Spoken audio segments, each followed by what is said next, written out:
There's something about getting lots of people, them sharing collective euphoria. It's tribal, it's almost religious at times. It can make you high. If you're high, it can make you really fucking high. And it's charged with all these different ions of escapism, hedonism, sexuality, abandon, all the kind of things that young people dig. Right.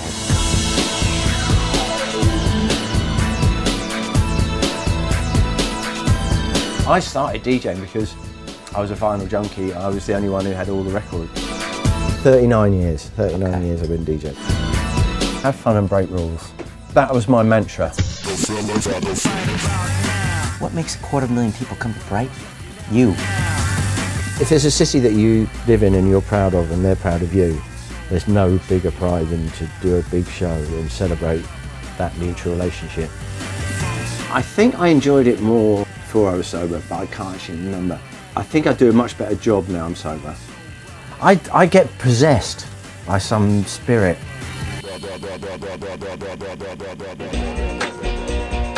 There's certain gigs where I've just stopped, walked away from the decks and just stood there and just looked at the crowd. How it feels to be looking at this beautiful spectacle of all these people having fun. I just like making people smile and dance. There's dancing behind movie scenes, behind the movie scene. Sadi Rani, she's the one that keeps the dream alive.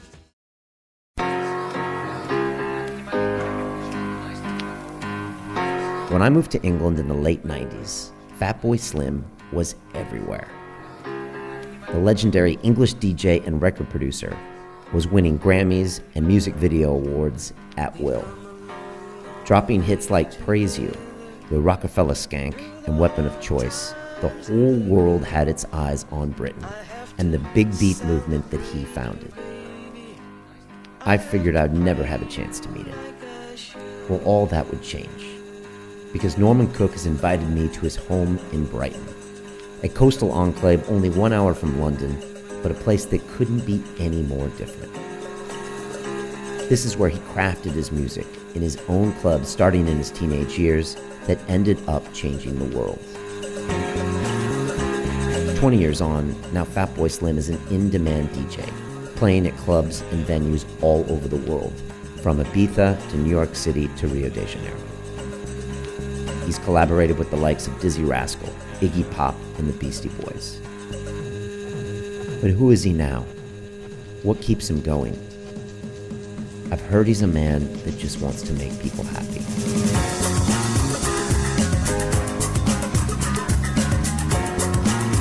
Now it's my chance to find out.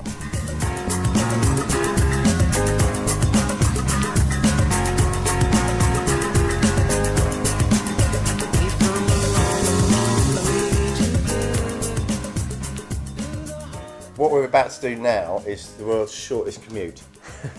Basically, I used to live next door, built the studio there, then when I had kids, moved here but left the studio there. So this was my commute to work. Beautiful, let's do it. It's 9 o'clock on a Monday morning, Norman's going to work at the studio. Follow me. Thank you. You can actually count the steps. 10, 11, 12, 13, 14, 15, 16, 17, wow. And here we are at work. Oh, wow. Honey, mate. And so this was home. So this was, yeah, I lived here at the time. Yeah, this was home until I had children. And the place next door just came on the market? It came on the market, it was big, it was larger. My wife was pregnant, and but I left the studio. Then at that point I was thinking my approach to making records and small children don't necessarily mix. So it's probably best to keep some kind of boundaries. Okay, so they don't come over here that much? Yeah, so they were never allowed over here. Okay, all right. So this is where everything was made. Wow. And you're here on a regular basis? No, sadly now it's Okay. more of a museum. I mean, everything is done in a laptop now. Right. But I just haven't the heart to get rid of all my lovely, wonderful, sexy old machines that stood me in such Wow. good so stead. this was after the 808, was like the next generation afterwards? Yeah, it's more the hip hop one. That was the house. Okay. That's the house machine. Okay. Atari, huh? And the 303 was the acid house machine. Right. And in those days, the Atari was the thing that ran everything. The weapon of choice. The weapon of choice, yeah. And 3.5 inch discs. And yeah, which were actually the. Did you ever have floppies, or did floppies just come out of style? No, I had huge amounts of floppies. They're all Okay. next door because I'm gradually digitising them and putting them in Ableton. Really? When was this made? I don't know. Early 90s. It started because the son of the bloke from Atari was a musician, so it was the first one to put a MIDI port in. MIDI, yeah, okay. And then the MIDI port became slightly augmented, and then you could get one from there to here, and you could basically slave it up so that thing could control every single synth in the room. Wow. By one keyboard. Okay. And what's this unit? Well, this old is the samplers? These are the samples. This is, I mean, Sampler. pretty much 90% of all my output came out of that one S950, as you can see by the dirt marks. And that was state of the art at the time. It was just behind state of the art. Okay. I think they'd invented the S1000, but I knew that so well. I knew it inside out. I knew I knew how to use it, and so. So I've just bought another S950, so I had more memory. So you're a bit of a computer scientist. No, I'm quite a Luddite. Everyone assumes that I'm, really high tech, and as you can see. Yeah, but you figured all this out. Well, and you no, wired it I all figured together. out. At that point, it was my absolute passion. It was before I had children. I was single, and I was in the middle of this revolution of dance music. Yeah. Which became sort of big beat, and I was just so turned on about breaking rules and taking machines like this and seeing how you could mistreat them and what weird noises came out. And I was just so driven that it was just my absolute passion.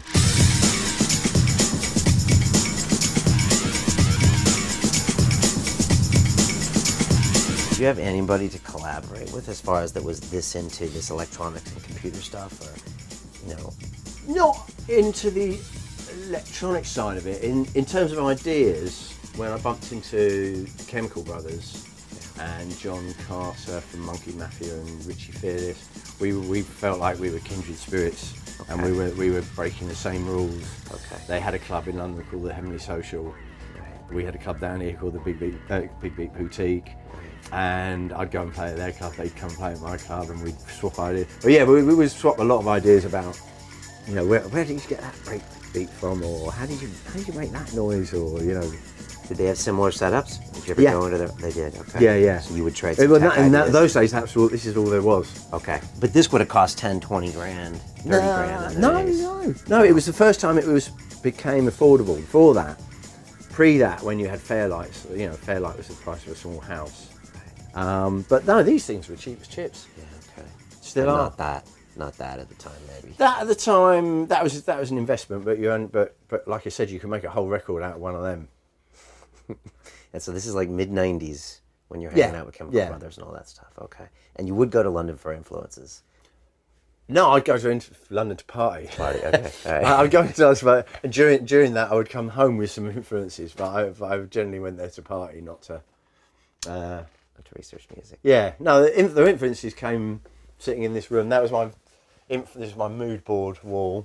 Okay, can I take a look at that? Yeah. And would you hole up in here for days on end, or was that not your working style? Just Okay. Not days on end. I would stop and sleep. Okay. But I would do. Yeah, I could. Yeah, I'd do a 24-hour session quite easily. Okay. Yeah. Solo, or would you have people to bounce ideas off? No, solo. It's just solo. Solo. Okay. Yeah. Yeah, it takes longer if you have to bounce ideas of other people. Much better if you can just... Okay, just get in the zone and work on the beat and work on an idea. Okay, and then this is mood board. Anything that you're thinking about, you stick up there. Yeah, or just if you're bored, it's something that will make you smile, Okay. make you laugh. But I mean, some of it literally that begat the name of the title of my first album, which is that's a flyer for a rave in San Francisco. In San Francisco. That you were at, or someone just given No, it to you? I just someone gave it to me, and I then took it home, and it ended up on there, and then that ended up as the title of the album. Wow. You know, there's so much Americana in what you do. So I moved to London in '97 from the States, and at first, I thought you were American. Well, yeah, yeah. you Well, hear that a lot? that was only because I'd grown up listening to American music, but I'd never been to America. And for the first time in my life, I got a chance to go to America, and I went to America, and people liked me, and I was like, "Ah, fuck me, this is brilliant." So around the beginning of Fatboy Slim, that was the first time I'd ever been to America. So all these things, So like people I'd been 93, hearing 94, about, I was getting to meet, and Okay. the so clubs late that 90s. I'd heard about. Mid 90s, kind of. Late, yeah, 90, about 95, 96. Okay. Did the Americans think you might have been American? Oh yeah, tons of Americans thought. Americans. your music. Tons of Americans thought I was a band Okay. because Rockafeller Skank sounded like a band rather than a DJ. Right. A lot of Americans thought I was black. Okay. And but then as soon as I went over there, they realised I was just this crazy, goofy. What's it? The Chemical Brothers, goofy, drunken uncle. Do you like kind of messing with their heads a little bit as far as them not knowing who you are or what you No, are? because pre-internet it was actually quite hard because you would turn up at a gig, I'd start playing records, and people used to stand there looking at me, going, "What time's Fatboy Slim on?" And you know, after half an hour, they're like, "Actually, what time is Fatboy Slim on? When are you going to stop playing records? When? And where's the drum kit? And where's the amps? And you know." And then they'd actually lean over to me and go, "When's the band on?" And I'm like, "No, I am Fatboy Slim." And they go, "Oh, okay." And then some of them would be a bit upset, and some of them would then get into it. But pre-internet and YouTubes, they had no idea what to no expect. way to check so, you. No, yeah. So check a website. And some of them would actually, go and demand their money back. So I paid to see a band called Fatboy Slim, and I don't want to see a bloke just standing there playing records at us. That's like a DJ. And you were hired to do DJ gigs, or you'd play your own original stuff as well? In those days, I was quite so prolific that half my set was either remixes of other people that I'd done or my own stuff. Okay. And also, the kind of music I wanted to play, there was very few of us. There was very few records. It was quite difficult to do a 2-hour set of the kind of music we wanted to play. Okay. And the first album I kind of made so I had enough tunes. They were made for me to complement my set. Okay, so it's born out of necessity. Yeah, born out of necessity, because there was only a few of us making records like that. There was Bass Bin Twin, who became my pen pal. Bass Bin Twin, and who lived on the West Coast. There was Chemical Brothers. Almond was breaking rules in those days. Right. Okay. But yeah, it was, and we used to play trip hop records at 45. Used to play techno records at 33. Just so that we had enough. Because before the sort of the big beat explosion, it was actually there was very few records that sounded like that. Right. When I actually sat down with Bambaataa, and he wouldn't take his sunglasses off. It was amazing. He's a big guy, but he used to say that back in the day, it was like whoever had the record collection are the ones that got called for the gigs. Yeah, that was. And so that's it. Is that all your? There is. And that's the original collection. There is the record collection. Yeah. And that was you back in the day. Well, Back in the it's day. difficult to explain to kids today the idea of rarity of records. There's two things that I can't explain to my son. One is the idea of rarity of records. Like you were the only person in that city who had that record, and people would come to hear you play that record. That's crazy. And they couldn't hear it on the radio. Right. They couldn't get their own copy of it. It was, and the other concept was the B-side. Okay. Because you don't have B-sides on downloads and streams. Right. And the B-side was often more exciting than the A-side, because they'd made the single. Right. B-side, they'd start having fun and doing something. And things like Rebel Without a Pause started as a B-side. Okay, so you get something weird and unique. Yeah, Dub Be Good to Me started as a B-side. Okay. And because the pressure was off, so that's when you'd mess about. So And nobody does that anymore because there isn't. 'cause every track is precious now. Well, every track is the potential A-side or just a potential stream. Okay. All right. Yeah. And so you're trying to explain that to your son, and he's hard to get his head around it because there's copies of copies of copies now, and everything's so available at a. Well, he's having trouble getting his head around an album. It's like, you had to buy the whole album, every single track on it. You didn't just pick the ones you wanted and stream it. And what he's getting is trying to get his head around paying for music. You'd go out and you'd buy it, and then you had to possess it to hear it. You couldn't just click your phone and it would appear on your phone and you could listen to it. It's like, no, you had, I started DJing because I was a vinyl junkie. I was the only one who had all the records, and I would get invited to the parties because if I didn't come to the party, no one could hear the latest records. When did you start collecting two records of the same kind? When I started working with rappers. With rappers, okay. Because then you need 2 copies to keep the beat going. Okay, so you would do the break beats and then for the rapper, kind of like old school in the Bronx style. Yeah. Okay, but It was here. a direct copy. Yeah. Direct copy, okay. Absolutely direct copy. Did you? We used to actually go the south coast. Really? That's how it goes. So like Grandmaster Flash said, he spent 3 years trying to figure out how to actually mix those breaks. Do you think if he hadn't have spent the 3 years to do that, to show it could be done, that the rest of the world would have taken longer to do that? It would have taken longer. It took me about 3 years to work out what Grandmaster Flash was doing. Really? I remember going to see him supporting the Clash, and there's about Here? 20 in London. In London. And there's about 20 of us down the front, all trying to look over the top, see how the hell he was making this, scratching, how he was doing it, because he was doing the switcher and the scratching. Well, the idea that you press it forward when it's up, and you go take it down, and that. And a couple of journalists had said he was picking the needle up, and that was how he was repeating the phrases. We were like, try that. That definitely doesn't work. You tried that for a little while. Yeah. But no one knew he was using. To be honest, what he was doing with cutting stuff up was absolute genius and absolutely groundbreaking, and changed my life forever. That's when I stopped wanting to be a punk rocker and I wanted to be a DJ. But as soon as the sampler came in, I think probably the record then the next seismic shift was the 900 number. DJ Mark the 45 King, where he got an S900, which is the precursor to that one. And he found a loop that if you repeated it, if you repeat that for 3 minutes, what song is that? Sorry? What song is that? You don't know that? I just know the name The of 900 number. Oh, Originally it was Unwind Yourself by Martha Whitney. It's a James Brown production. Okay. But he just took the sax break. It just went, and he just looped that up for 3 minutes. And he called it the 900 number because it was the Akai S900 that he looped it in. And that was what Flash used to do, just repeating the same section Live. over and over again. Right. But you didn't have to do it live. You didn't need 2 copies. Yeah. It always stayed in time. Yeah. And Flash did it as a necessity to allow the MCs to flow, right? And maybe to let the B-boys dance. Flash picked up the torch from Cool DJ Herc, who was the first one to realise that the kids got most excited about the percussion breaks and the drum breaks, because there was no rap music in those days, so there was disco music and rock music, and the most exciting bits of the disco and the rock tracks were normally the drum breaks. So he was the first one to start elongating the breaks. Right. And that's For the dancers, really. They got the party going, or not always? That's he just saw that's where the kids got that, and then breakers. Yeah.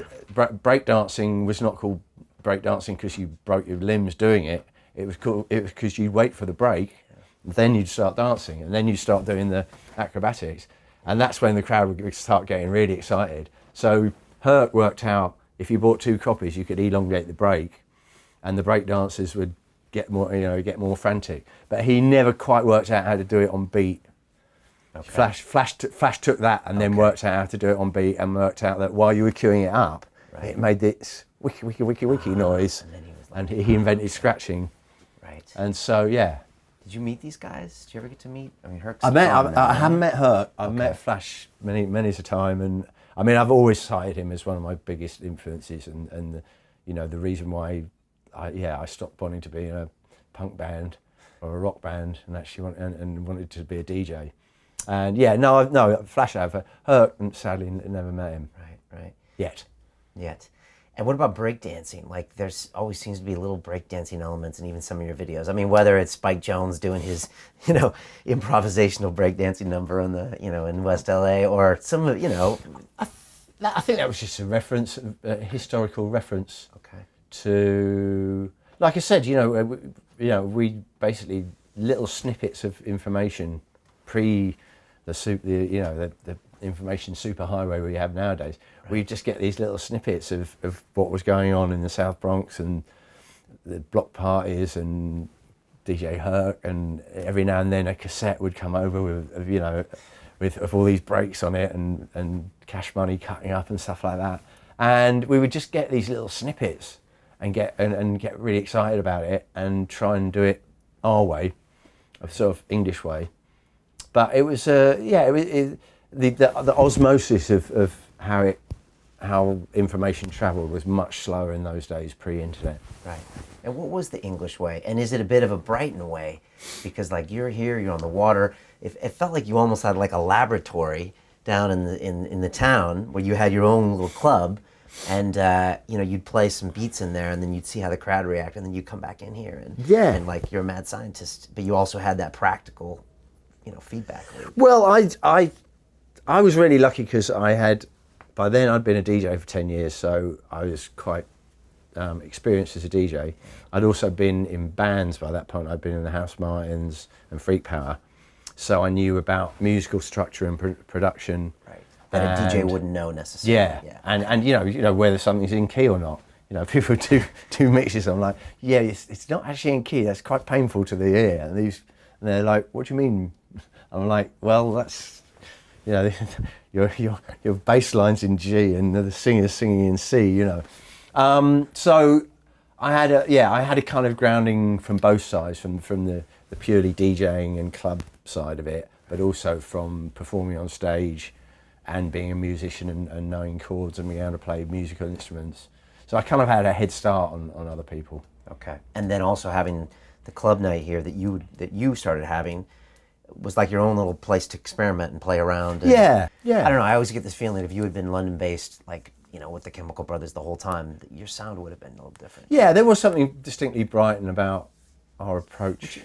What is the Brighton feel? I mean, I'm from San Diego, and Brighton. I think if I always say to American audiences, probably San Francisco would be Brighton. It's kind of where it's not Southern California. Out on the fringe, very big gay population, very liberal city, very very tolerant of alternative lifestyles. Quite a historical sort of background, but without a real that kind of ambition. People. Anyway, if you go to New York, everyone's ambitious. Everybody there is trying to earn a buck or get themselves noticed. People in Brighton, we come here just to have fun and hang out. And if you get noticed, that's great. But we kind of come here to be within reach of London. Right. Because it's only 60 miles away, Yeah.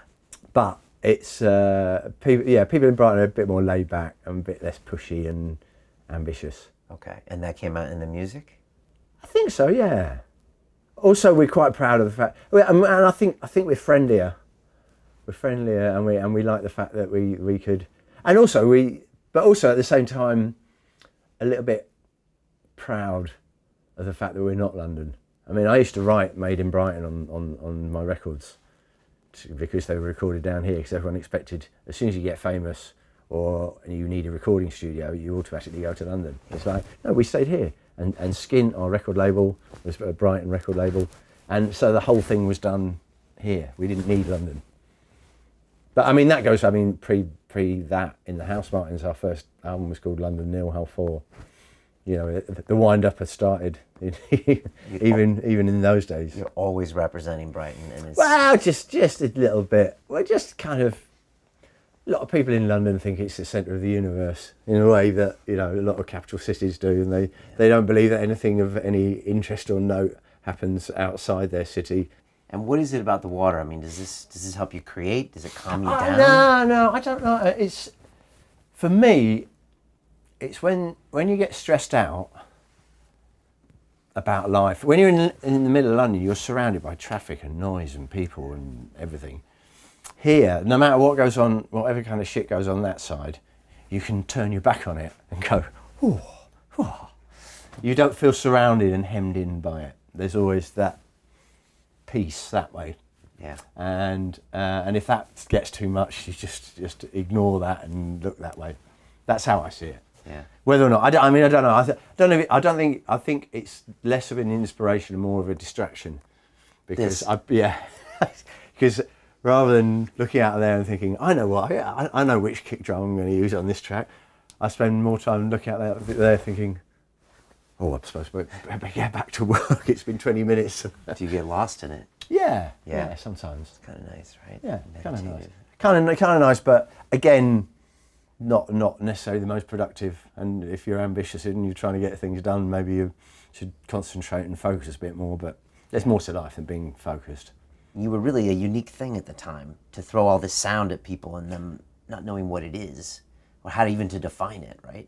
Yeah, and that's kind of fun. There was a real kind of frontier spirit. Right. Also, I mean, you know, things like sampling, you know, we didn't know what the rules were. We were sampling stuff, getting away with it. So then we'd sample something else, not get away with it, and then nobody knew what the rules were. They didn't have sample clearance lawyers. Okay. When did you first get busted for a sample? Was that just the record label's problem? No. It's your label. I end up paying for it. I mean, that's millions of dollars, right? Or is it all your royalties? I think if you added it up over the years, it would go into millions that I've had to pay out because of my stupidity. But equally, I've got away with murder. Okay, and no one's ever come around because they don't know it's on there? Not yet. Okay, I won't say that. Not yet.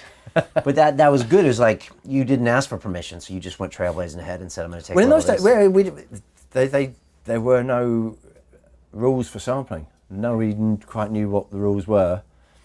And as long as the person that you sampled didn't personally really take offence and come after you, or if they never heard the record, or if you made a record that was a club hit in England, and it was made by a 70-year-old bloke who lived in America, then he'd never ever know about it. Right. It was like, as long as you kept it at film soundtracks, that was when you normally got busted. Is if it got used in a film soundtrack, someone in his family would hear it and go, I'm sure that's my uncle, and they'd play it to him, and then you get busted. But no, it was quite fun. Like I said, it was frontier. It was like the Wild West. You know, you got away with what you could get away with. You did what you could get away with. We pushed technology to the limits of what we could with very cheap equipment, and we sampled whatever we thought we could get away with. And I mean, mostly, at first I got away with murder. That was what the problem was. For the first 3 years, I just thought you could just sample things and you know, it was only with the hits come the writs. Right, then they come looking for you. Yeah, that's when they come after you. The album, you've come a long way, baby. I mean, did you know it was going to be so big? Did you know those singles were going to go so big? I kind of had a feeling. Because you played them for crowds. Yeah, Better Living Through Chemistry kind of caused a stir, and I started going to America, and we realised we were onto something. But also we were kind of honing our craft of which bits were really turning people on.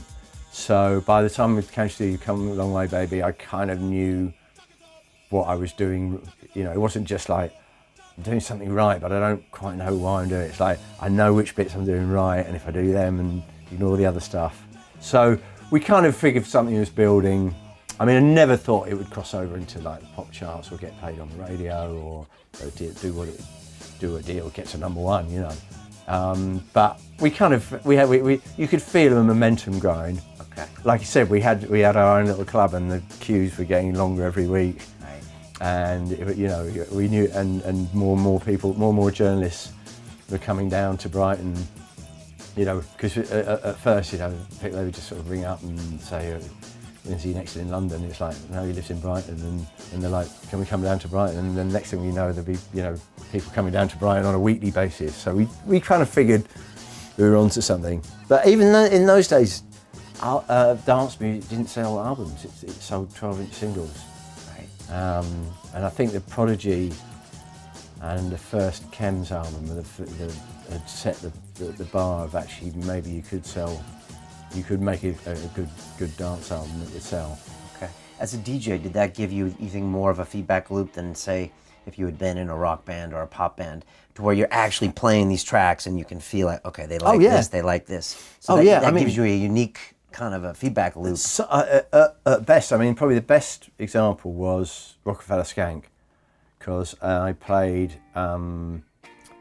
Sliced Tomatoes by the Just Brothers, which is an old Northern Soul record. I played that in the middle of my set. The whole track you played, and people reacted to it. And everyone was like, "Oh, this is groovy."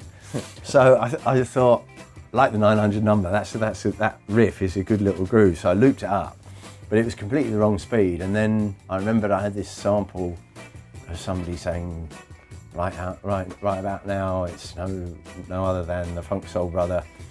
And so I chopped that up into little bits. But that was literally on the Sunday night after playing the Boutique on the Friday, and then we had a party on the Saturday, and all these ideas were kind of going through my head. So I just put together the weekend's festivities into one record. And it came good. It's not an exact science. It doesn't always work, but I think a lot of the ideas came out of playing old records at the club, thinking, the crowd dig that bit. Right, they love that reaction. So put it together. And then I'd do a little demo of it, and okay, so you did a demo, and then you could play the full thing exactly how you want it. No, that would just be that's the initial demo, and then no soul speed rap. And who was the rap on that? Because he says Lord Finesse. It's Lord Finesse. So it is Lord Finesse. Yeah. No one knows Lord Finesse. That's really old school, right?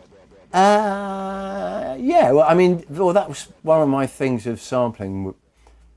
A, in terms of not getting sued, but B, in terms of it being more fun. I didn't like sampling things that had been hits. Okay. I like to sample obscure things.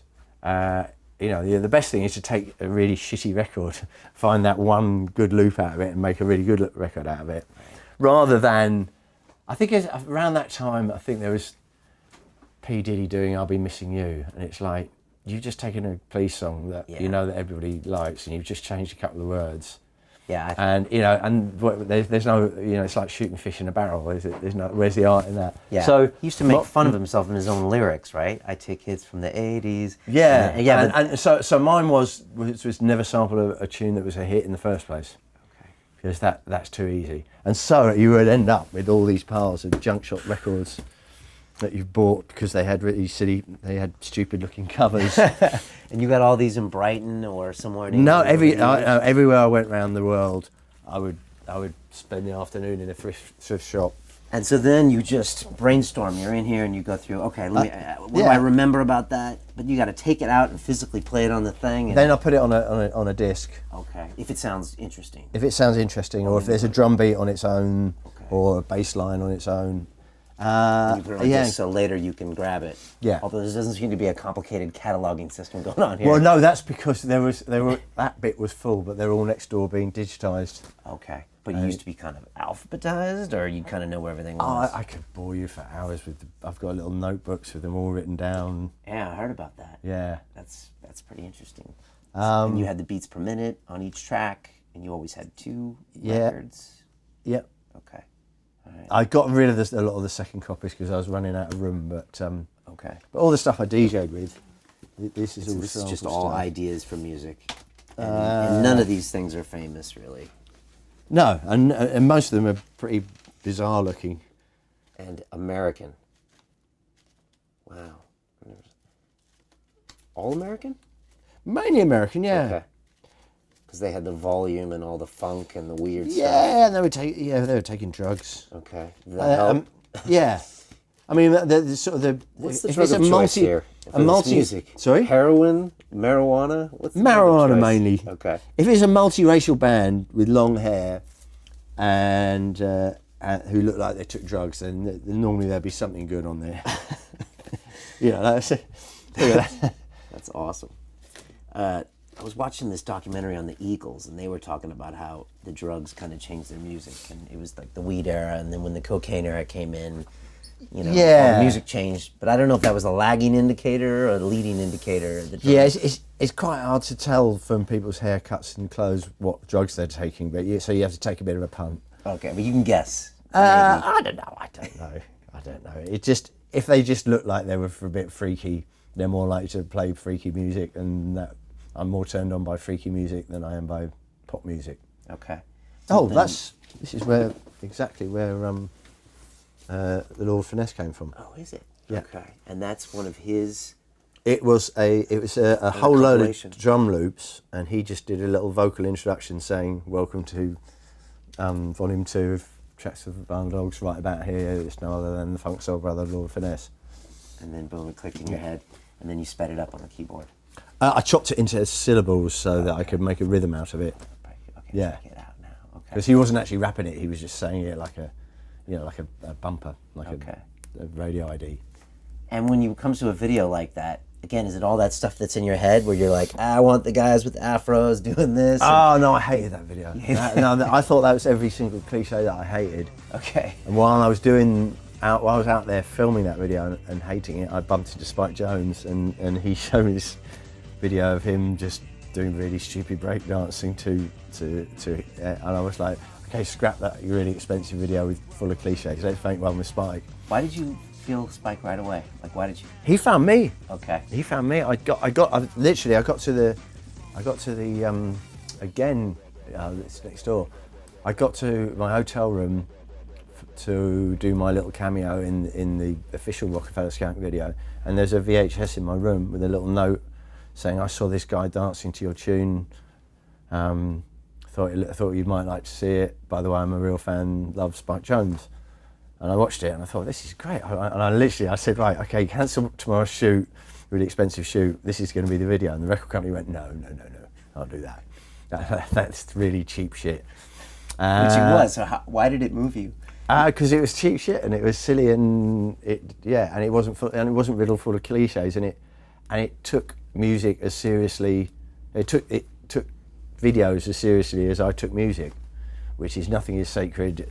Just use cheap equipment but a good idea or a funny idea, right? Rather than having glossy models and cliches that have been done before. And so have fun with it. Don't take have fun and break rules. That was my mantra. That's a Brighton thing. Maybe. That was my have fun and break rules.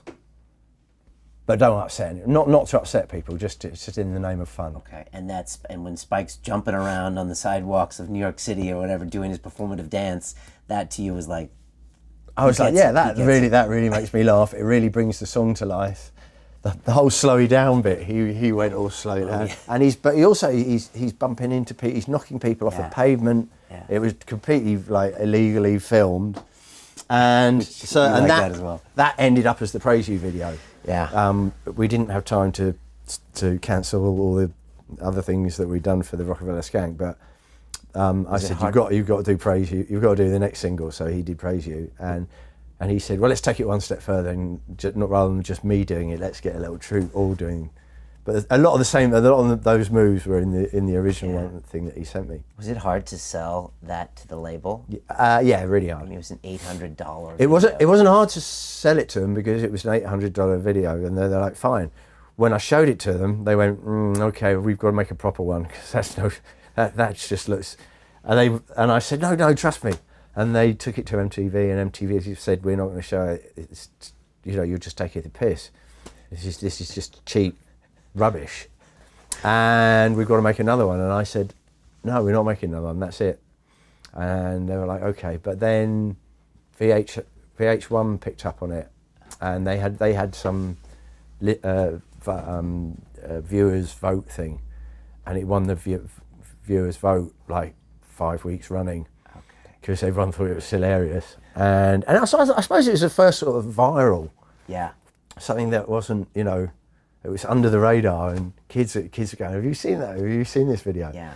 And so then, because VH1 were playing it, MTV started playing it, and it ended up winning tons of awards. But for the first month, I think MTV just refused to play it. They said, I think substandard was how they described it. Substandard. Okay. Substandard. Is that technically and artistically substandard. Is that? Well, it was filmed. It was because I mean, it wasn't filmed on. It was filmed on. I mean, nowadays you take it for granted that you can film on cameras this size. Right. But it was literally filmed on like little handy cams. Like those little, like things you'd take on a vacation or something like that. Yeah. I mean, is that the epitome of art, where the great art first offends people and people don't even say it's art? That would be one. Yeah, I've never thought. I mean, I've never described what I do as art. Yeah. I don't. I think art is, for me, is something that's a bit more high, a bit more cultured, and has had a bit more thought put into it, and you can write books about it, you know, and explain the inner meaning of it. I just like making people smile and dance. You know, there's no real agenda. It's, you know, it's just instinctive. Yeah. Whereas art is something that, you know, centuries later people will still be finding new things in it. You know. Yeah, but you have Keith Haring down in your front doorway, and when people first saw that, I mean, he's in a subway. He's animals with lines sticking out. Yeah, but a lot of people said he wasn't art for a long, long time. Right. I mean, but also the reason I love Keith Haring, he was coming out of the same hip hop era, and you know, that, you know, again, it's exciting for me to go to New York and actually see Keith Haring pieces there in New York, after just kind of seeing little things in magazines and stuff. But no, I think he was very much, it's the same as us being DJs not being seen as musicians. He wasn't seen as an artist, he was seen as a graffiti writer. Right. Nowadays, you can be both, and you can be, you know, and sometimes, but in those days, we were kind of the subculture, and it was fun. Yeah, you enjoyed that, right? Yeah. And so when you come in here, well, back in the day, when you're sitting down, I'm like, all right, I'm going to create some sounds that make people happy. I mean, that's your goal. Yeah. You're transferring energy, right? Yeah. I'm just trying to make sounds that would turn people on. If that will make them high, or if they're high, it'll make them higher. Higher, okay. By whatever means necessary. Sometimes it would mean me getting quite high while I was making them. Would that help them get high sometimes? Yeah, sometimes. It's not exact science. Sometimes I just end up really high and make a really shit tune. But no, it was just, there's a lot of experimentation, a lot of, for every hit that came out of this studio, there's a lot of rubbish. Right, people forget that, right? Yeah, I've always said you can't make an omelette without breaking a few eggs. But hopefully you didn't get to hear too much of the rubbish. And when it comes to performing, you're all about connecting with the audience, right? I mean, you said that, I think you said eye contact is your big thing when you're teaching. Eye contact, physical contact. Physical contact's a bit more difficult. Did you used to jump out and surf in the crowd? And yeah, I still like to get out there, but you kind of get mauled a bit. Since they invented selfies, it's kind of hard to get around. It's drinks, people putting their hand over to shake your hand. I mean, I try and do as many fist bumps and handshakes as I can, but there's equipment around there that gets knocked, and people try and shake your hand with a drink in their hand. It's like, no, that's not going to work with all these electrics around here. But I like to, that's, for me, it's not, that's the difference between a DJ and a rock star. A rock star wants to be on a pedestal on a stage, and he wants a pit and security between him and the crowd, and he wants to make him stand there and strut, and everybody looks at him and applauds. The DJ wants to be part of the party. We want to be involved. We want to be in control of it, but we don't necessarily want the spotlight on us. Right. The crowd is the star of the show, and we're just providing the soundtrack. Continue watching this fascinating conversation for free by clicking on the link below to visit our website, and I'll see you on the inside.